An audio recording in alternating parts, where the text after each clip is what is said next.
start that we will go today not with the successful cases that you probably will chance to take a look in TikTok reels, or for example, it will definitely be the books in the nearest future that will describe the successful cases. I decided to go with a survivorship bias approach. It is an approach when you investigate the fails rather than success, because millions of books will be never published about the fails of the organization.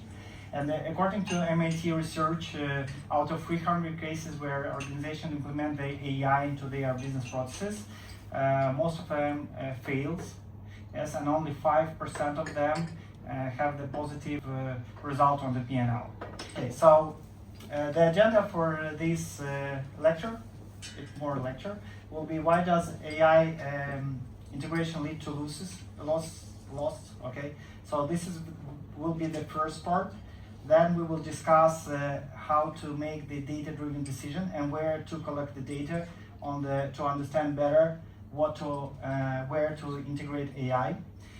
The third one, it will be the very short topic, but it will be the food for your mind to think about the future and futuristic approach and where AI will bring us in a kind of 10-15 years.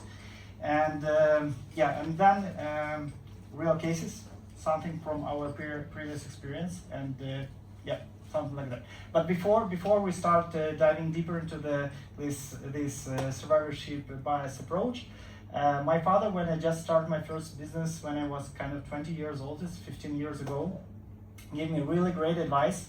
So he told me that in the business there is no expenses at all. That's only investment. And the main difference, expenses, it is when you spend your money in your business and you don't understand how you will get it back. Yes, when, in which amount, etc. So it will be just spendings.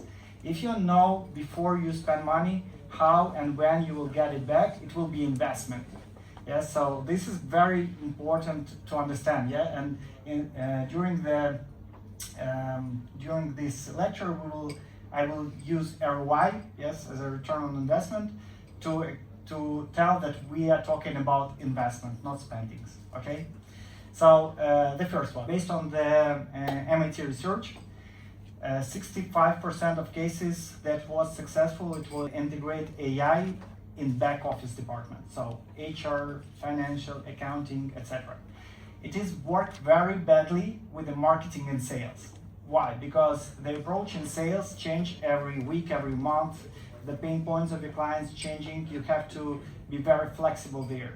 And when you try to integrate AI into this process, you have to improve it from day to day, every day. So you keep investing to this automation and AI integration, building this AI agent, etc. It's more about expenses for a very wild and long period of time. Maybe if you are the marketing or sales company who provide this as a main service, you can focus on it because you multiply it for all the clients you have. Yeah. If you do it only for your organization, start from the department where you didn't change any process for a while. For example, when you get into the accounting department last time and change some processes there. Yeah. When you review even these processes. So usually businesses or head of this business is more focusing on the marketing and like sales, yes, because it will increase your top line rather than on the back office. But back office, it is somewhere when you have this ROI very transparent and very fast. Yes. Okay. So next, fear, very necessary part, and Vlada will tell a little bit more later about it. But here I want to highlight not only fear of your employees that AI will replace them, and that's why they try to sabotage all integration, etc. Another fear that we face during work with our clients that decision makers have their own fear that they will lose the control on the process because they integrate AI. So here is very important before you start, understand the comfortable level for you of the AI in your organization, because it will be very complex to stop it or pause it during the development. So it will be more about the spending rather than about investment. First automation, then improvement. This is very necessary. Yeah, so this is one of the main issues that our clients face with their previous attempt. So when you try to automate and improve at the same time, it means you try to improve something that didn't exist, or you try to automate something that didn't exist. So you have to first, for example, improve the process and only then automate it. Also, it is very necessary from the standpoint of your teammates and co-workers, because if you will improve and automate and then bring the final result to your teammates, they will tell you that it's not working at all. Before you make this automation, we do it like that, and now it doesn't work like that. So it is very necessary, and my suggestion to automate first, but automate the process as it is right now. And even if you understand and you find out that it was done completely wrong, don't change anything. Automate it, collect more data, and only after that, based on the data, improve the process.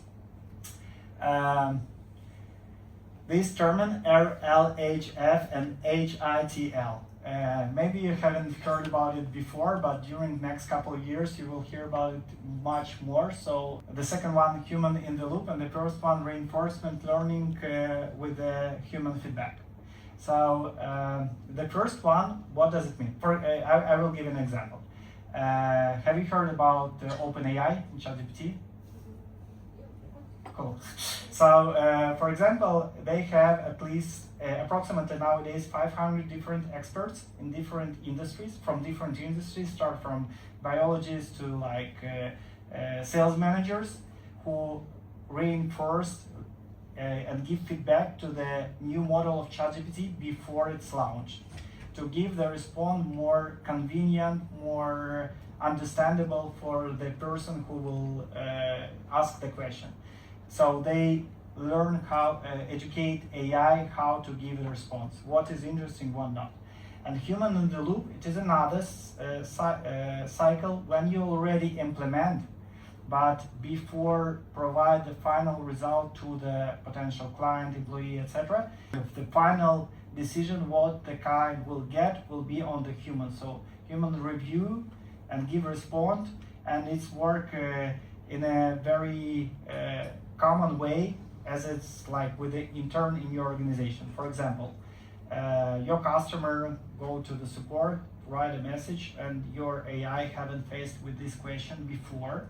So you put into the architecture of the AI agent this human in the loop approach, and AI go to, for example, John, and say, hey John, this client asked me this question, I haven't never before faced with this question before. How should I respond? How should I respond in this particular case? And John give an answer to AI like he will do it for your intern in your organization. And as a result, during couple of circles, so that's why it's human in the loop of the circle of education. In a couple of circles, your AI will be more knowledgeable and understand how to respond or how to do their task correctly. So it is very important, because if you will not integrate this, you will face with a ton of problems, and we know the cases where business have to employ 20 more people rather than save money, they increase their costs. What about process mining by chance? Someone? Process mining. Yeah. So how to identify the bottlenecks? For this, we have this term of process mining. What is process mining? It is the way how you investigate how the process run nowadays. There is a ton of services like Salonis, I used to show you it right now, or IBM process mining, or other tools that you can use. So in a very simple term, what this service provide you? It provide you whole transparency on how the process runs in your organization right now. Here we have 1 million cases, and 40% of them follow the process how it was designed. This is 80% approximately with the type of deviation you have in your organization. And this we call it spaghetti. this is all others. So all of this information was collected from all the existing software in your organization.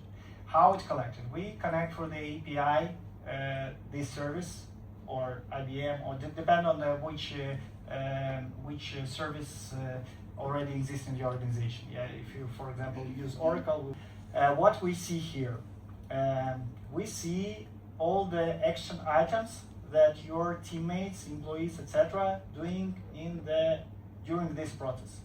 We can easily estimate the amount of seconds, minutes, hours they spent. We can easily use their hour cost to estimate how much the process costs you right now. And then let's go back to the presentation. So you understand what is process mining? Yes, you can use different tools, or for example, sometimes we can even do it using business BA, business analysts, to collect this data. It's took much longer, much more time, but at the same time, it's also work. So now, when you identify the bottleneck, you start measure the current cost. Yeah, so how much this process costs you right now. Then you design the solution. So for example, yes, in this case, manual task, people take the information from the email, put it into the 3 different system. You see that they do it 10 times per day. For a minute took each copy paste, and you have 10 teammates in this department. So it's approximately 1,800 hours per year, and put any amount of salary, hour cost of this resource, and you will easily calculate how much you spent during the year. So then you design the automation, and you see that the whole system will cost you $30,000, but only for example, collecting from email and put it into the spreadsheet, it will be $5,000. So you implement the MVP, similar as a startup, yes, because you kind of start up in your own organization. You will not try to implement, go into the development to the 6 months or half a year or a year, and then implement and see that nothing worked, yeah, because nothing worked from the scratch. You have to make the small steps, integrate first stage, how AI, for example, scraping the data from email, does it doing right, or AI you are using is not fully cover all the parts of the email or something like that. So you collect it, you investigate it, you evaluate the ROI, yes, how much time your teammates really save from it, and then you continually improve it. Okay, so this is the end of the first and second part. This is how you easily calculate the ROI. So now when you know the cost of the process, right now, you know where you have overspent, because the principle of the Pareto work everywhere here the same. 80% of the process is doing 80% of the time your teammates spend for 20% of the process, and vice versa. So you identified where you have these overspends, and firstly you automate only these overspends. In this case, your AI integration will be really successful because you make it based on the data, based on the, you understand when and how you will get your money back, etc., etc. And very easy to calculate. So let's talk a little bit about the futuristic. Do you know for whom Facebook make this Meta? Who plan to use the Meta as social media? Metaverse, I mean, use glasses from here. No one, yeah? Probably I will not use it as well, but my kids will. And they are focusing on the much younger people right now, because we are not the customer anymore. We will do not change our habits. We will still using Facebook and these old things for the adults. You have to understand that the people who are now 10 years old, in 15 years they will be your potential teammates and employers. Yeah, so they will be 25, and they will do not understand why they should go into like SAP, search for a ticket, open the ticket, put the information, searching, putting, when during their like daily basis things, they just do not search at all. They use the natural language. This is also the term you have to understand. So natural language, it's mean like English is natural language. Yeah. So you will not coding with a Next.js or something like that. You will use the natural language for everything, even for the search. So it is very important to understand that you have to prepare all the data in your organization, make the data layer. You can use Snowflakes or Databricks or other tools to collect all the data and put into the right place in your organization. And you should start right now if you want to not lost in the potential future. Because as your employees, they will not understand why they do not use the natural language during the job, and your clients, potential clients who are now 10, 15 years old, they will also do not understand why they should go onto your website, go through the basket, try to understand like how the real color of this potential t-shirt look like in real life, etc.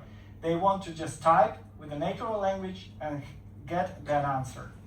Yes, to be prepared in 10, like even in the 5 years for this scenario, you have to establish data layer where you collect all the information in your organization, because it's really take time, because you have to not only like upload it into the AWS, for example.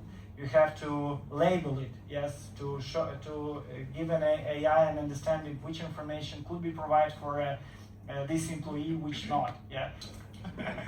Yeah. So let's go for the cases, because probably most of the people nowadays when they thinking about AI, they're mostly thinking about AI agents, but generate pre-training transfer models. Yes, it's not only about AI agents. Yes, AI exists in the business for a while because it's machine learning. The case with the branch of bakeries. So we use here computer vision and AI to notify. So when the shop window full of the product, the sales increase on 30%. Have an administrator. Administrator, take a look, for example, do person make an up sale, for example, because they have a very big profit from the coffee or drinks. Yeah. And we have voice recognition, computer vision, and outcome, we increase the profitability of each point of the sales.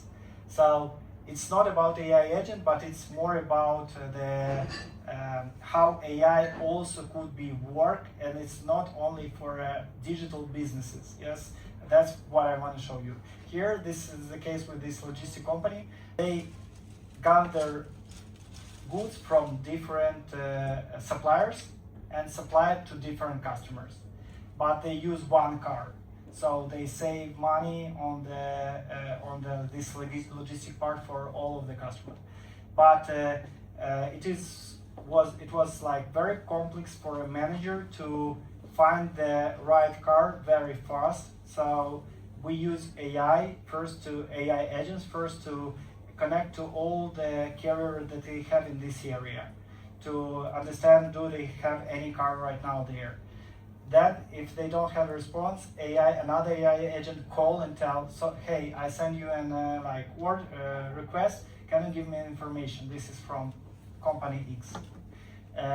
Then, when they collect all the proposals from different carriers, AI choosing which one is more convenient based on the previous experience and previous price in this area. Then they send additional mail. Do you still have this car? Like for a free top companies, and when they get the response, they go into the accountant, ask accountant to pay the bill, and then the human confirm everything, and then send it back. So they this department decreased in size for 65%. So it was approximately 20 people there, and nowadays it's approximately 7. RFID, it's like a sticker you put onto any kind of boot, and you know a lot of information. So the first here was that we use RFID, put on each product, and if someone take it from the refrigerator on the sales point, in 30 minutes, everyone already know that they have to bring more this product into this location tomorrow. But the most interesting part where AI joined, AI estimate which goods, for example, sell until 12 p.m. So because all the refrigerator with these like beacons who scanning these RFIDs have the similar amount of similar goods all the city, yeah, and they see, for example, like this beef sell every day until 12. And they understand that in this area they have to increase amount of this product or decrease amount of this product, or for example here it worked badly. And as a final part, the main idea is to not completely automate or completely integrate AI in all the parts of your organization. Sometimes it will not work for you at all, but at the same time, if you will find first the most cost processes in your company and start to integrate AI automation in this particular part, you will 100% come up with ROI like during 11 to 16 months. That's what we see from like average from all the cases that we have now.